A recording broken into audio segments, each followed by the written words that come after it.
This podcast is for educational and entertainment purposes only. Nothing stated on it, either by its hosts or any guests, is to be construed as psychological, medical, or legal advice.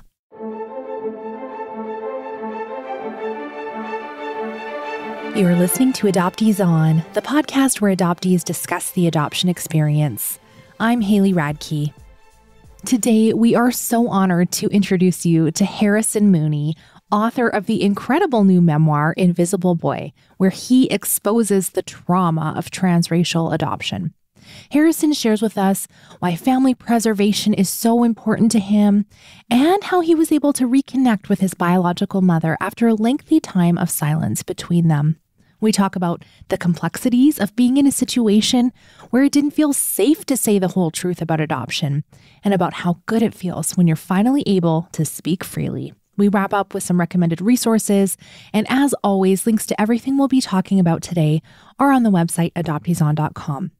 Before we get started with my conversation with Harrison, I wanted to invite you to join our Patreon adoptee community over on adopteeson.com/community, which helps support you and also the show to support more adoptees around the world. Okay, friend, I'm so excited to share this episode with you. Let's listen in. I'm so pleased to welcome to Adoptees On, Harrison Mooney. Welcome, Harrison. Hi, thanks for having me. Absolutely my pleasure. I'd love it if you would start the way we always do here, if you would share some of your story with us. Yeah, so I was adopted as a baby. I was born in Vancouver, British Columbia, Canada, and adopted at 11 days old. As I understand it, there's a, kind of a waiting period where some forms in Canada have to be filed or something. But my mom, my biological mom, she had me for 5 days, and then they took me away. She didn't really want to give me up. So she tried to hold on to me. And she said every day the nurses would come in and kind of wrestle me away from her because they didn't want her to get too attached to this baby that grew inside of her body already. Anyhow, so I was adopted by a white family, a very Christian family, and we lived in Abbotsford, which is just a little suburb just outside of Vancouver. Very religious, small town vibes. It's getting a little bigger now, but it still just feels like the smallest, churchiest town. And we were radical Christians. So, I grew up understanding that God had built this family, that he'd taken me from, a vessel and given me to this other family because, they were Christian and they were God-fearing and they prayed and asked him to do that. And, so I really leaned into my faith and to Christianity. And as my family got, more and more radical and we went to more and more charismatic churches, I did my best to fit in and, to ignore the white supremacy at the heart of these institutions and mine in particular. And, at the same time, I wasn't really being taken care of. I wasn't given any guidance for how to be Black in these spaces. And it wasn't until I was about 19 and I got a call from the adoption agency. At that time, they were called the Hope Adoption Agency. And, I was told, now that you're 19, you're an adult, so you're allowed to know some things about your biological parents, and they want you to know that they love you.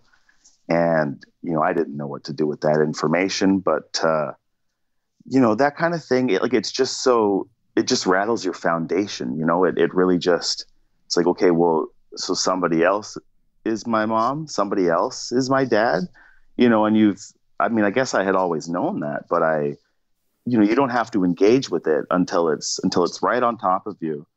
And, that started a journey of I guess self-discovery, and I eventually went down to the adoption agency. I learned my parents' names. I was so much more comfortable in white spaces than Black spaces at that point. that I reached out to my dad first, or at least I met him first, and that didn't go very well for me. But a little while later, I reached out to my mom, and I met her, and that was incredible. The moment that I met her, my life was completely changed. And I don't know that I knew that at the time. At the time, you're just trying to process it and get through it. Try not to cry or throw up or just run. But it did. It was actually 7 years between meetings. I met my mom that first time, and we made plans to have dinner a week later, and then we both just didn't do that. And 7 years later, I called her and we tried again. And in that time it took, and we had a few really good years of building a relationship and recovering what was lost. I wrote this book, Invisible Boy, to really explain to her what my life had been like after she gave me up.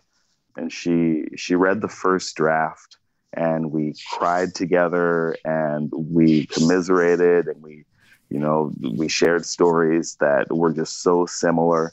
And then a month after that, she woke up one day and there was blood in her eye. She went to the doctor. It turned out that she had leukemia, and she died in May. So, now I'm post a lot of things. I'm post this book that I wanted to write my whole life. I wanted to meet my mom and have a relationship with her, and I wanted the 30 years with her that I got with my adoptive mom. Yeah, now I'm kind of just, I'm reeling a little bit. I've done this big thing, and I've suffered this great loss, and I'm not quite sure where to go from here. But I'm really glad that I started this journey, and I'm really glad that I met her, and that I had an opportunity to know her before she died. Yeah, it's an ongoing journey, but that's mine. Thank you. I'm so sorry for the loss of your mother. And I've heard you say a couple of times, I'm proud of my sorrow. Yeah. I wonder, would you be comfortable sharing a little bit about what you did to summon up the courage to get back into a real relationship with her? Yeah. I'm hesitating because it's like so many of us have had the luxury and privilege of meeting a biological parent if we're so fortunate, and maybe having a brief reunion, and then one or both are just cut off contact because of numerous reasons. But the reconnection following that, what led you there? What did you do? How were you both ready or not? That's really interesting. Yeah, it was so difficult because, she meant so much to me, and I meant so much to her, but you could tell, and like when I looked at her, I felt all this love that I wasn't used to feeling. And I felt this attraction, an attraction to my mom. Like it was a platonic or whatever, but it also felt weird. It felt stronger than, my fondness for my friends, or it was an attraction that I didn't really know how to handle. And I know that she had that too. And that just freaked us out. It was weird. How do you deal with emotions this strong? And after everything that we'd both been through, we had all of our walls up, and I think we were both quite withholding. And, every time that we saw one another, it just made us want to drop all those walls and just hug. And, in my book, I said, I wanted to climb into her lap and ask her to tell me the story of how I was born. That was just a real tangible feeling, and it was intense. So yeah, after avoiding each other for those 7 years, I invited her over to the house, and we made dinner for her. I listened to the episode with Tony Corsentino, and he talked as well about, having his family over and making dinner for them. And it's just kind of this, it's part of the people pleasing thing. It's part of, you just want to look like, hey, I turned out really well, really responsible. And, I mean, look, I can even cook for myself, so we did that. And I remember after dinner, we went outside and we smoked a joint together.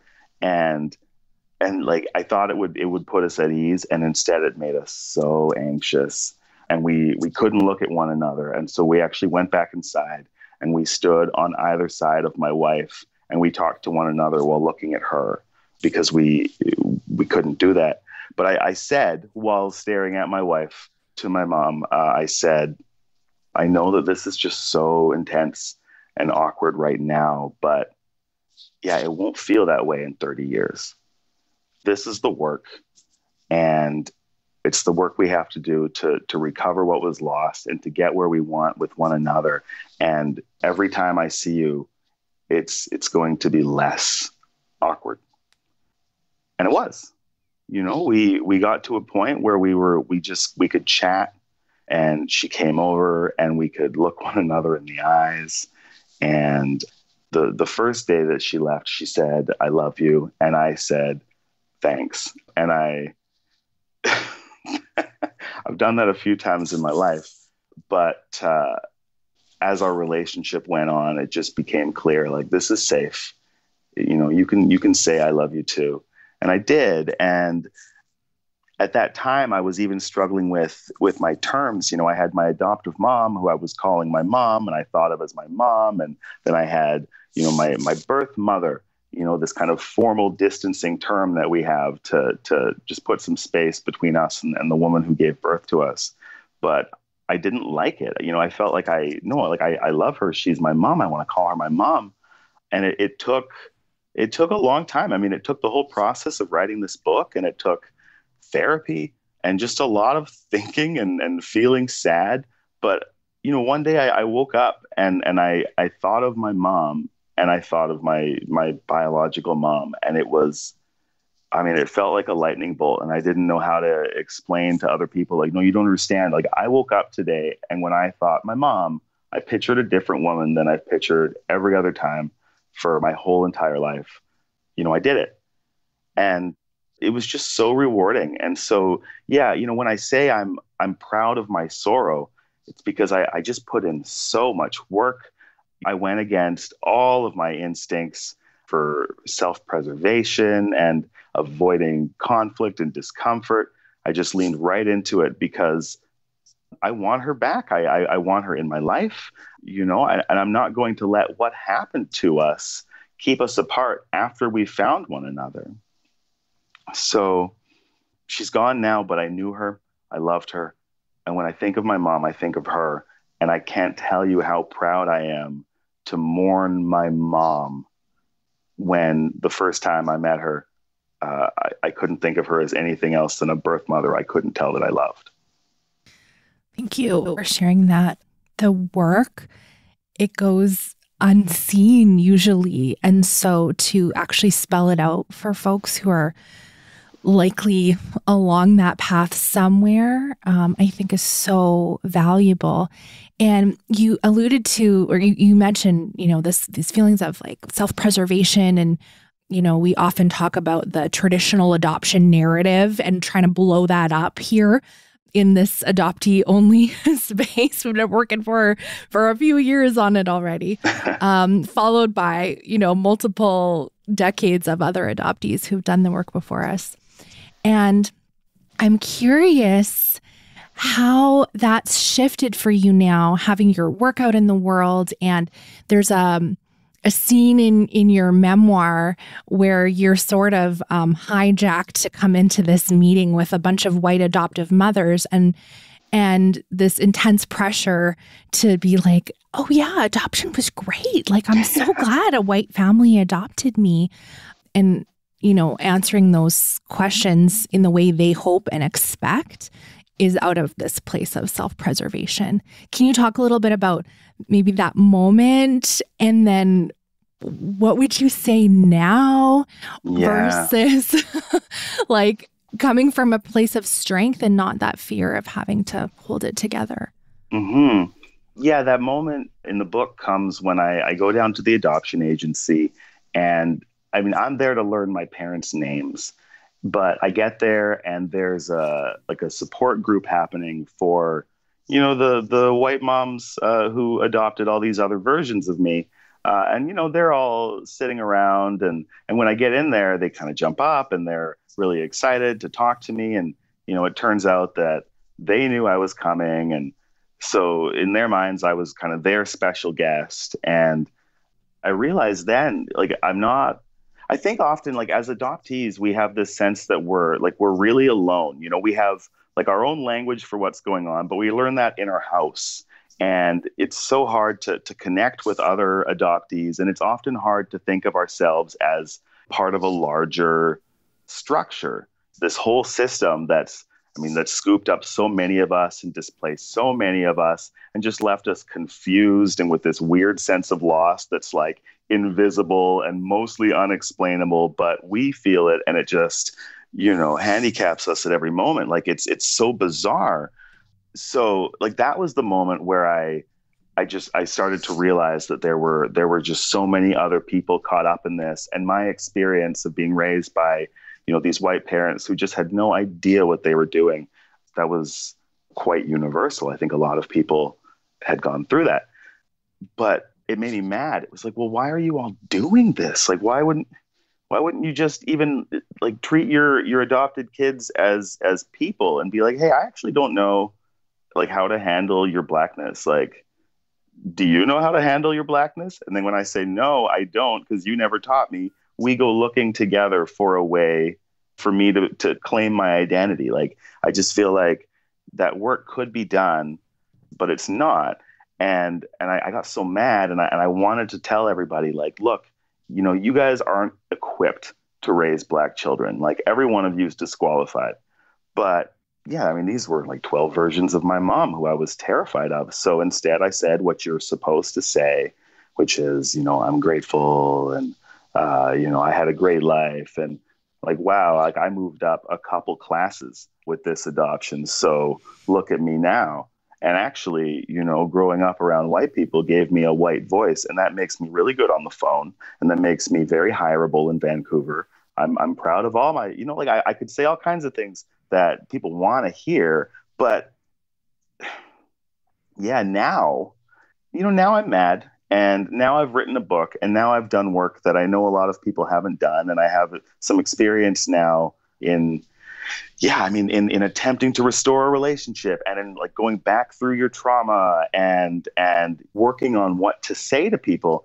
And, when I wrote the book, I said, and this is my big, powerful statement, adoption is not necessarily good. That's what I said. But, as time has gone on and after, writing this, I lost my mom. Now I say it's not good. It's not a good system. And when people push back, and they do, because of course there are success stories or folks who are still in the sunken place and haven't realized how bad this is for them yet, or, whatever else. I get that those stories are out there, but, because of that, there's always going to be a pushback. And that pushback is, well, what would you do differently? And my answer is adopt families, not children. My mom was 16 years old when she put me up for adoption. She was in the foster system. She was adoptable. And what makes me so upset is that instead of helping her and taking her in, she needed a home. She could have used all the resources that I got. Instead of doing any of that, they just ripped me out of her arms and left her to die. I feel it's just so unconscionable. It makes me so upset. And that I have to explain to people why that's a stupid system for helping me makes me mad. So that's what I say now. Well, we are all about family preservation here. So yes. I don't know why, I've heard the word adoption agency 5 million times, but at some point when I was reading and thinking about your memoir, I just kept thinking of the word agency. Yeah. And the irony that adoption agencies are called agencies when we have no agency and they stole it from us. I know. It's kind of funny to me. That's fun. Can I just say that I intentionally included agency in their name because of that? Mm-hmm. And I because you can just Hope Adoption, or I think sometimes they were Hope Adoption Services. But I wanted to make it very clear that, no, they're out here peddling agency. And I'm just delighted that somebody noticed that. Wasn't it something even worse before they were called Help at Age? They were called Burden Bearers International.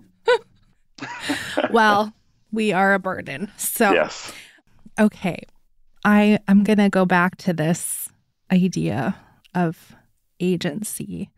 And I don't know if you're comfortable talking about this. I probably am. You probably are. Okay. So your biological father almost succeeded in quashing this book. Oh, yes. And so as an adopted person who's had so much agency removed at the beginning of your life, what was it like to have him try and usurp your voice as an adult? Oh, it was so difficult. It was frustrating because I knew him. I knew from our first meeting, which is in the book. It's chapter 9. What I was in for if I decided to step back into his life or to reconcile with him. He was a man he is a man who just he didn't listen to me, and he didn't really seem to care that I'd lived a whole life. He wanted me to pick up where he left off. He called me by a different name. He said weird things about blackness, about his kids, and when I was writing the book, I called him and I told him, hey, I'm going to write this chapter, and it's going to have this first meeting in it. And, it doesn't necessarily make you look the best, but I'm hoping that you'll understand that this is part of a larger thing that I'm trying to do. And it has a lot to do with like how white parents engage with black children. And, he didn't take that well. And I didn't send him a copy of the book before I submitted it to the publisher. But when my mom was on her deathbed, he came to visit her and got a hold of it. And he read just his part and got outraged. And he says a cease and desist, but it was just like a nasty email to HarperCollins customer service. And, he called me a liar, and he said that I defamed him in the most corrupt ways. And he came to my mom's house while I was there, and he yelled at me, and I fled the house. And this is one of these things that I'll probably wind up writing about it. But as I was running down the stairs to get away from him, he stood at the top of the stairs, and he was like, you're not even really black. You only wanted to hang out with your mom because she makes you feel black, but you're half white too. And I said, oh, you're blowing it. And he said, get the hell out of here before I do something I'm going to regret. And then I fled the house. And I knew that somebody was going to do that. This book is not shy. I didn't hold anything back. I knew that some people were going to get upset. I didn't think it would be him. I didn't think that he'd get that upset. But that's kind of where we left it. The last time I saw him was at my mom's funeral, and he stood a ways off with his arms crossed, and we didn't speak. And I'm sure he'll come around again. I think that honestly, he has more need of me than I do of him at this point. So I don't think I've heard the last of him. But man, let me tell you, having your dad yell at you like that. I mean, it sucks when it's your dad who raised you, but I mean, when it's like your biological father and he's, oh yeah, I don't know. I haven't told that story before, so it's not polished, but it was a tough one. It was one of the worst days of my life. I'm really sorry you had to experience that. I don't know what to say, like the silencing just doesn't end. No. And I mean, sorry to tell you this, but I've interviewed a lot of adopted people who've written memoirs, and it's cost them so much, which this is not a surprise to you. Yeah. And, one of the things is when you're you've got this platform, which is amazing. And it comes from all the work you've done over the years as a journalist and sharing other work that you've done. And I'll tell you this. I don't know if you know this. I went to your book launch Zoom, and one of the first events I think you did for the book when it was out in the world. Yeah. And I had to turn it off immediately because the first question you were asked was, what do your adoptive parents think about this? Oh, yeah, right away. And I almost vomited. I was like, it's not even safe. Like you said everything you need to. This person obviously didn't read your book because they maybe would know. And that was the first question they landed on. And I just thought, God, it just doesn't end. Yeah. So I'm not asking you what your adoptive parents think. I'm asking you, how does that feel for you to still be like, wow, did I not put it all out there for you yet?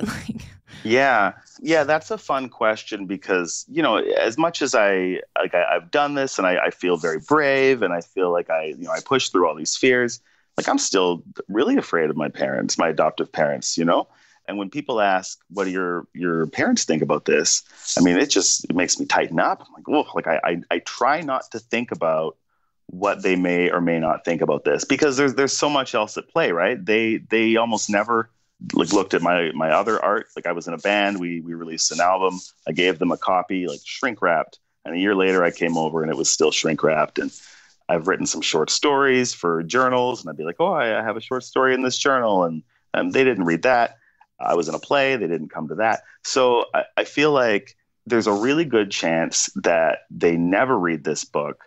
And that's heartening and somehow more hurtful. I would love it if they didn't read the book because then they won't get mad at me. But at the same time, I mean, these are my parents. They're supposed to care about my biggest achievements. I mean, this is the best thing I've ever done. And I've been working on this in some way or another for like 20 years. So, the book's been out for 2 weeks and it really is devastating that I haven't heard from them at all, even to yell at me. But I don't like getting yelled at. I had to decide when I was writing this book that I don't care in the end what they think about my story, because this is my story. And, one of the major themes of this book is just the reclaiming of narrative. You're told that you're a bit player in somebody else's story. We prayed and God gave you to us. And I held on to that for so long, but then you want to be your own person. You want to be the star of your own show. And as I got older and I realized, the scope of my show, and the reality of where it began and where I am now, and realized that my adoption was, really more of an abduction. It's just that when you're in charge of the narrative, you can call it an adoption. I realized I had to tell that story and come what may. So, it was really terrifying. And there were times that I would write something that I knew was truly transgressive. Like, you're not supposed to say that about your family. You're not supposed to share those stories about your family. And the fear that I would feel in those moments was so visceral that it felt like there was a scary man standing behind me. And there was one time where I decided to write something and I could swear that I felt him back there and I jumped and I screamed. And then it turned out that I was sitting outside on a sunny day. Like it was like I felt like I was in like a dark dungeon and, it was terrifying, but that's what you have to do in order to tell your story. Sometimes you've just got to push through, all of that abuse and all of that gaslighting and all of the ways that people say, hey, you can't tell this. You're not supposed to. Just say, well, screw you. I'm going to tell it. I don't care. Like, if I can't tell my story, I don't exist. And I do. I exist. So, yeah, I've written it, and I'm sure that my parents would have big thoughts about it, and I don't give it. Love it. What a great answer. Okay. I've heard you talk about a worry that you had that people from your past, the history that you're sharing about in your memoir, which really is like childhood to young adulthood as a main scope of time, that folks might dispute that what you've shared, and that you felt, again, journalist, you felt the need to collect evidence and corroborate your story.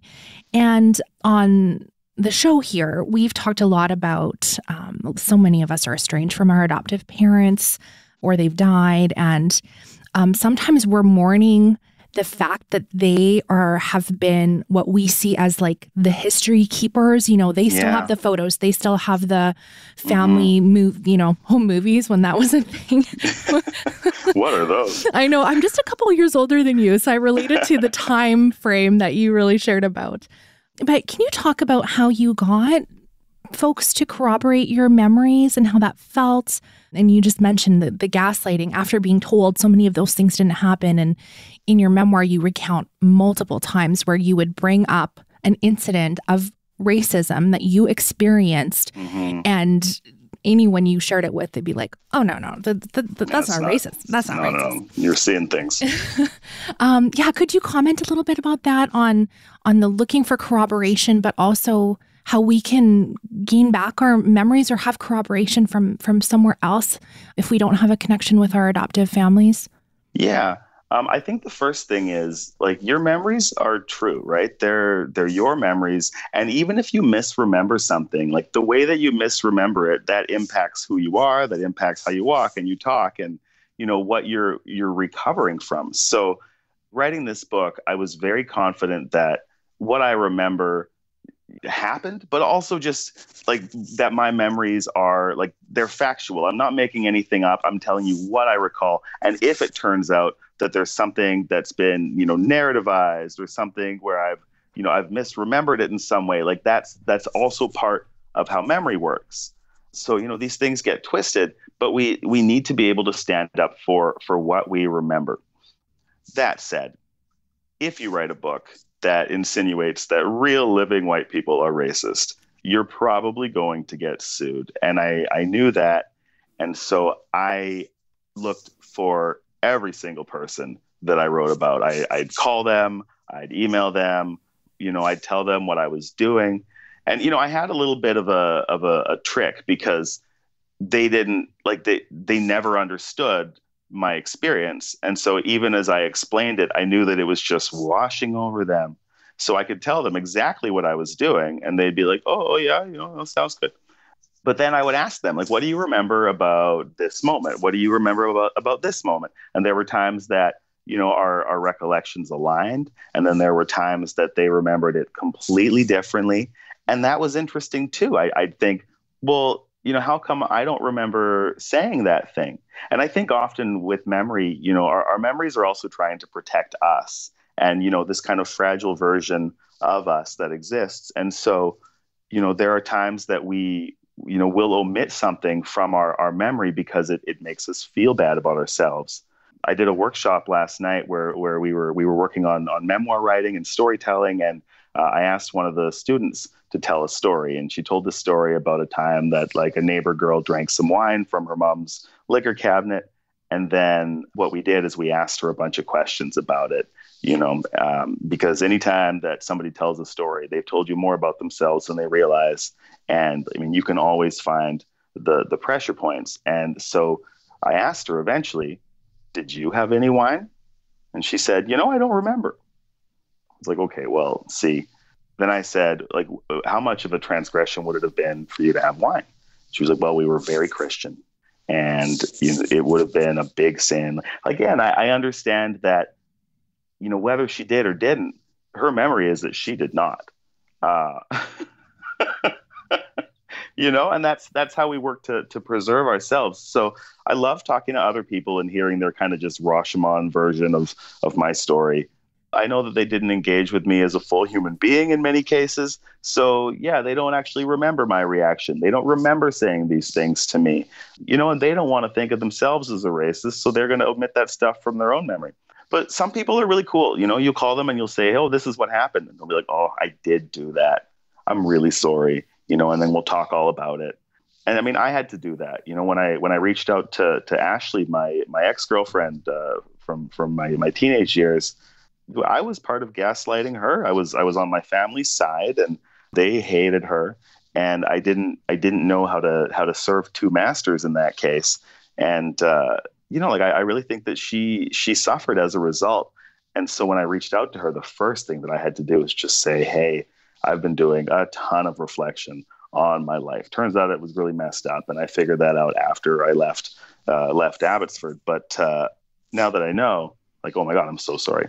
And it was really healing, and it was just really incredible for her then to be able to corroborate, our time together and those experiences and the things that I remembered. And it just, in the end, all of that research made me feel so much more confident in my story, because all of the controversial parts, I have somebody who was there, or somebody who can back it up, or somebody that I told the next day, like, you won't believe what happened at my parents' house.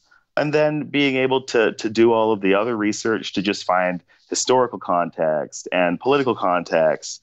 Yeah, it's made me very confident in the story I'm telling. And I knew that I had to be able to stand on this as hard as I can, because the detractors are coming. But, I'm really glad I did it. Well, let's go to recommended resources, because I absolutely want to recommend Invisible Boy. Oh my gosh, Harrison, it's so good.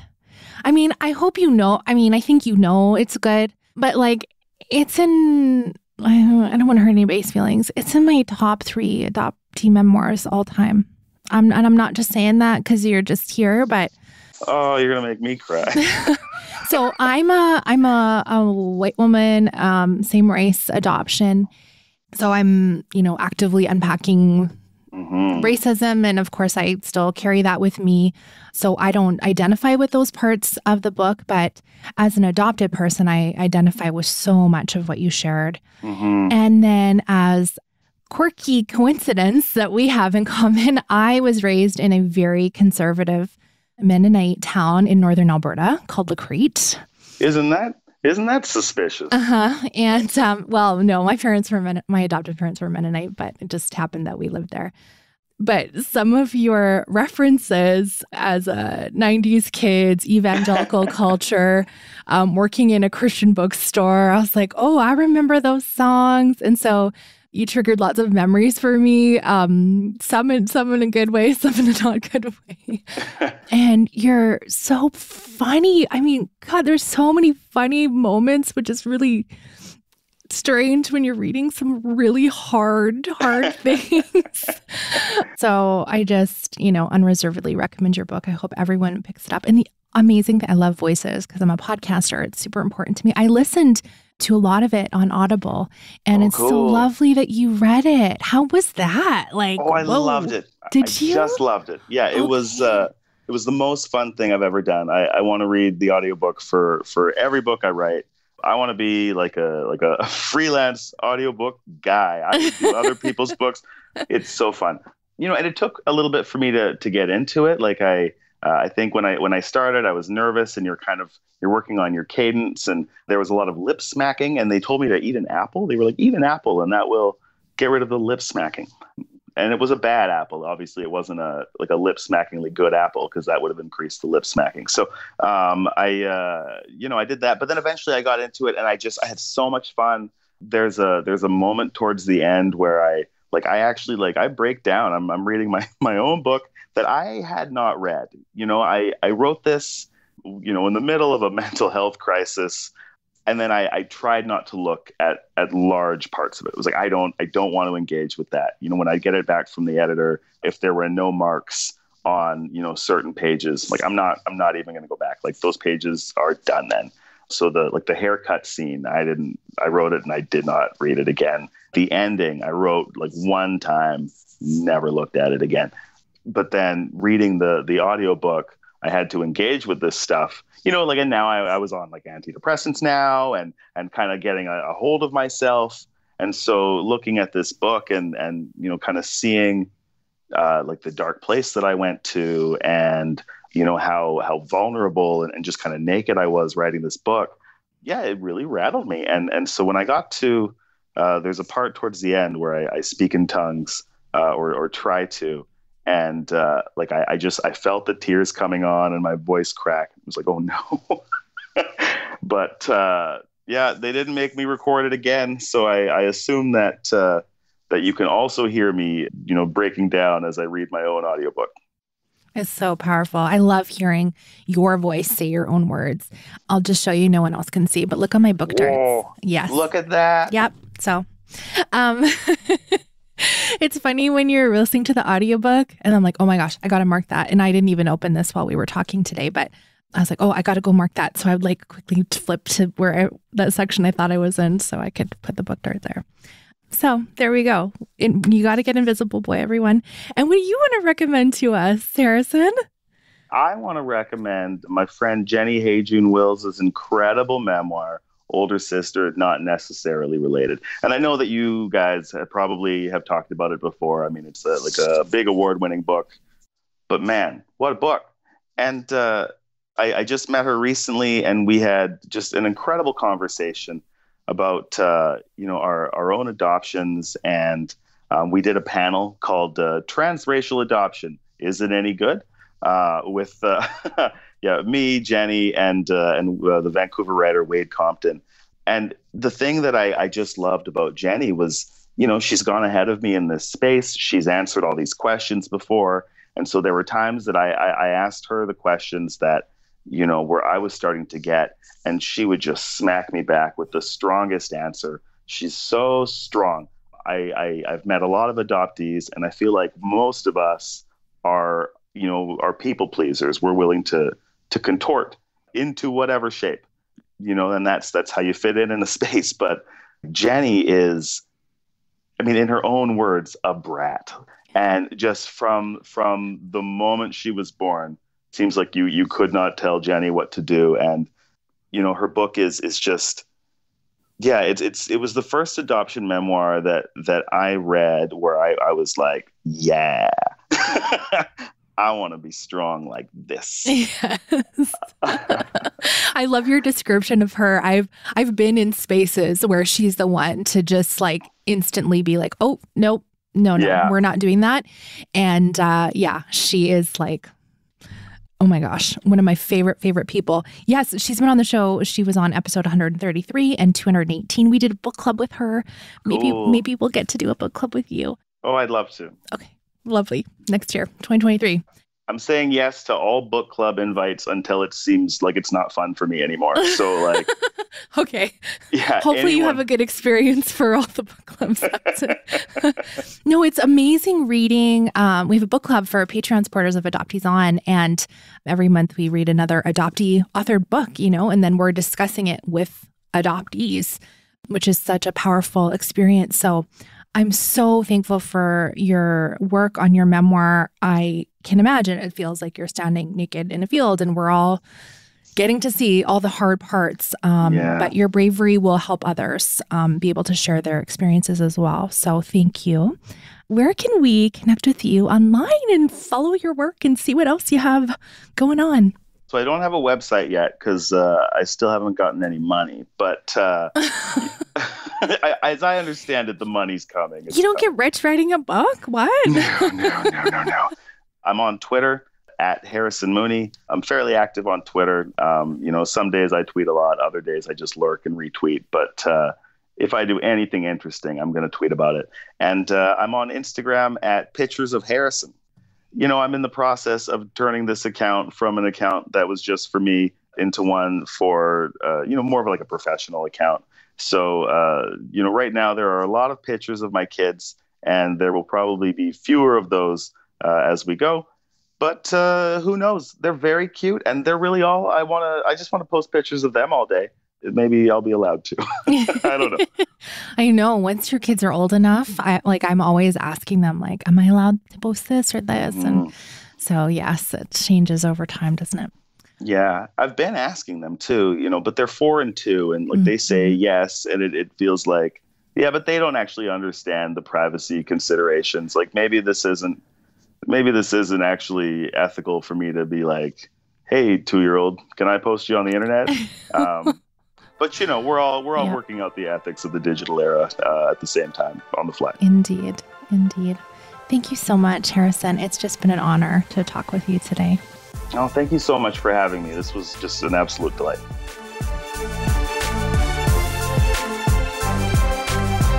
It's such an honor that I could have a conversation with Harrison, and I really hope you grab his book. I really did love it, and I'm sincere. Hopefully he will come back in 2023 and join us for book club. So we have a book club that is semi-monthly over on adopteeson.com.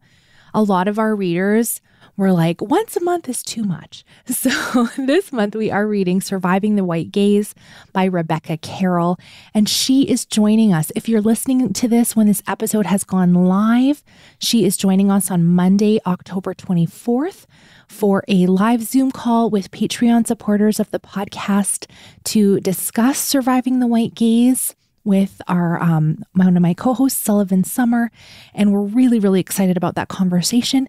And if you're listening after that conversation was recorded, and the audio will be available for Patreon supporters in their Patreon podcast feed. So I would invite you to join us. If you want to see more info about book club, it's adopteeson.com/book club.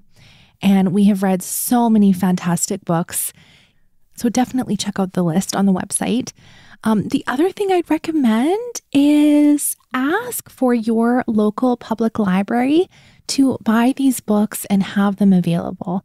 It is a huge gift to other adoptees who might not have the money to buy every new book every time we talk about a new book on the show, and expose other people to adoptee authored work. So your libraries often will have a form on the website, or if you go in, you can ask your librarian to be like, hey, this is the hot new memoir.